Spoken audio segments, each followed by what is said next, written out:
샬롬, 좋은 아침입니다. 오늘도 이 말씀으로 하루를 열고 또 하루를 시작하는 그런 은혜의 시간 되기를 간절히 소망합니다. 자, 오늘은 고린도전서 9장 1절, 2절 말씀, 두 절 말씀만 생각해 보겠습니다. 고린도전서 9장은 고린도 교회에 침투해 있는 그 당시 거짓 교사들 혹은 이단들 이런 사람들의 가르침을 받은 고린도 교회 일부 교인들이 사도 바울을 의심하는 데서부터 시작을 합니다. 그러니까 이 사도 바울이 예수님께서 세우신 사도가 맞냐? 이제 이런 의문을 제기를 했던 거죠. 갈라디아서에서도 이런 경우가 나오죠. 그래서 바울이 그 당시에도 자신의 사도 직분에 대해서 이렇게 또 변증하고 있는 내용들을 보게 되는데 오늘 이 9장에서도 마찬가지입니다. 왜 바울은 유독 자신의 이 사도직에 대해서 중요하게 여기면서 이 변론을 하게 되냐면 자신이 전한 복음에 문제가 발생할 수 있잖아요. 사도로서 인정을 받지 못하면 결국 그 전하는 복음도 무게감이 좀 떨어진다 할까요?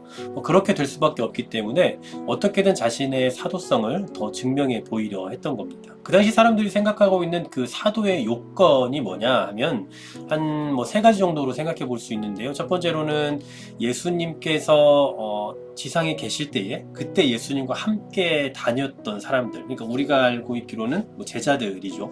그런 사람들이거나, 두 번째로는 예수님의 부활하심을 증언할 수 있는 사람이어야 됩니다. 그러니까 부활하신 예수님을 만난 사람이어야 한다라는 거죠.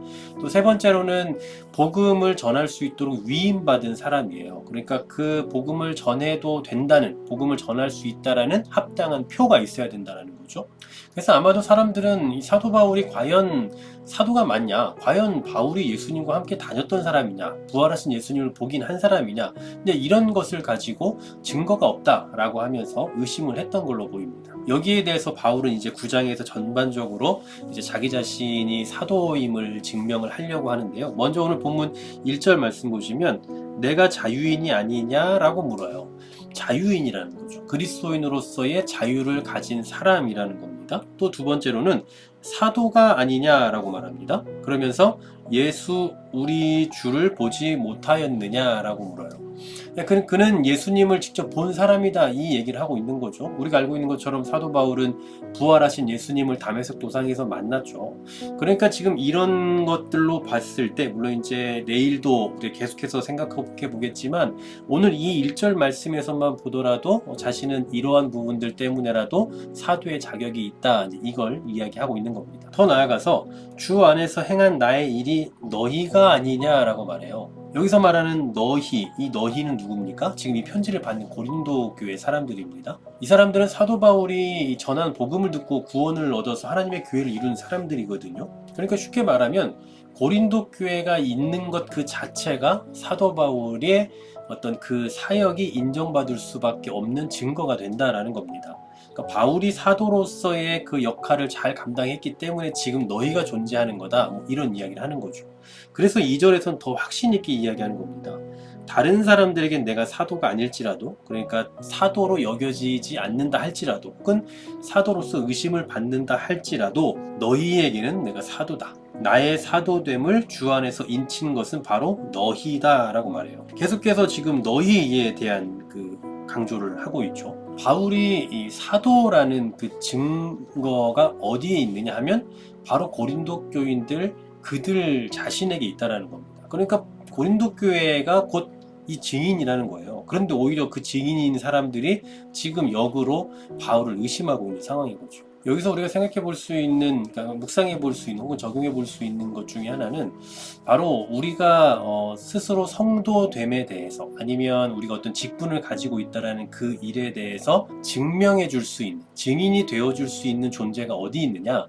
가장 가까이에 있는 거예요. 우리 가족이기도 하고 또 우리 같은 교회를 이루고 있는 공동체이기도 한 겁니다. 전에 제가 저희 교회 설교 중에서 열심히 잘 살아내는 그리스도인에 대한 이야기를 하면서 바울이 성도들에게 어떤 인식을 갖고 있었는가, 어떤 인식을 그들에게 주고 있었는가에 대해 설명을 한 적이 있었습니다. 위쪽에 링크를 해두도록 하겠습니다. 필요하시면 한번 참고해 보시면 좋을 것 같고요. 사도 바울이 사도임을 증명할 수 있는 존재들은 바로 교인들이었어요. 바울이 세운 그들. 전 마찬가지로 우리의 성도됨의 자격을 누가 증명해 줄 수 있느냐 하면 물론 하나님께서 증명해 주셔야 되죠.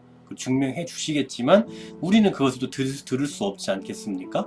그러니 그것을 실질적으로 누가 인정해주고 누가 알아줄 수 있느냐면 함께 신앙생활하는 우리 성도들이 또 알아줘야 하는 걸 겁니다. 그래서 우리 시대에도 이 사도 바울과 같이 예수 그리스도와 관련해서 자신이 누구인가에 대한 명확한 의식을 가지고 살아감으로 함께 공동체 이루고 있는 성도들로부터 한 성도됨에 대한 그 어떤 증인, 그리고 교회를 이루고 있는 그 사람으로서의 증인이 서로가 되어줄 수 있으면 참 좋겠다는 생각을 해봐요. 그게 바로 교회의 가장 아름다운 모습이 아닐까라는 생각이 드는데요. 성도로서의 자격을 서로 증명해 줄 수 있는 그런 공동체, 그게 바로 교회였으면 참 좋겠다라는 생각을 해봅니다. 우리가 섬기고 있는 교회, 또 우리가 함께 공동체를 이루고 있는 그 교회는 과연 서로가 이렇게 증명해 줄 수 있는 공동체인지를 좀 다시 한번 스스로 자문해 볼 수 있으면 좋겠습니다. 나는 과연 우리 교회에서 우리 성도들에게 이런 성도로서의 자격을 증명받고 있는 것인지, 혹은 우리 성도들을 함께 증명해 줄 수 있을 만한 그런 인격과 성품과 신앙이 나타나는 그런 공동체인지 우리 자신을 되돌아보고 우리 교회를 점검하면서 성도의 자격을 증명해 갈 수 있는 그런 믿음의 공동체로서 든든히 세워가는 우리 모두가 되기를 간절히 소망합니다. 하나님 감사합니다. 오늘 사도 바울에 대하여 증명해 줄 수 있는 자들은 바로 너희, 즉 고린도 교인들이었음을 보게 됩니다. 고린도 교인들을 통하여서 사도 바울의 사도됨을, 그가 예수 그리스도를 실제로 알고 있는 자임을 증명했던 것처럼 우리의 삶 속에서도 우리의 신앙과 우리의 믿음과 우리의 성품을 증명해 줄 수 있는 이들이 바로 우리 공동체가 되었으면 좋겠습니다. 우리의 성도됨을 서로 증명해낼 수 있는 그런 믿음의 공동체로 교회를 든든히 세워나갈 수 있는 우리 모두가 되게 하여 주시옵소서. 예수 그리스도의 이름으로 기도하옵나이다. 아멘.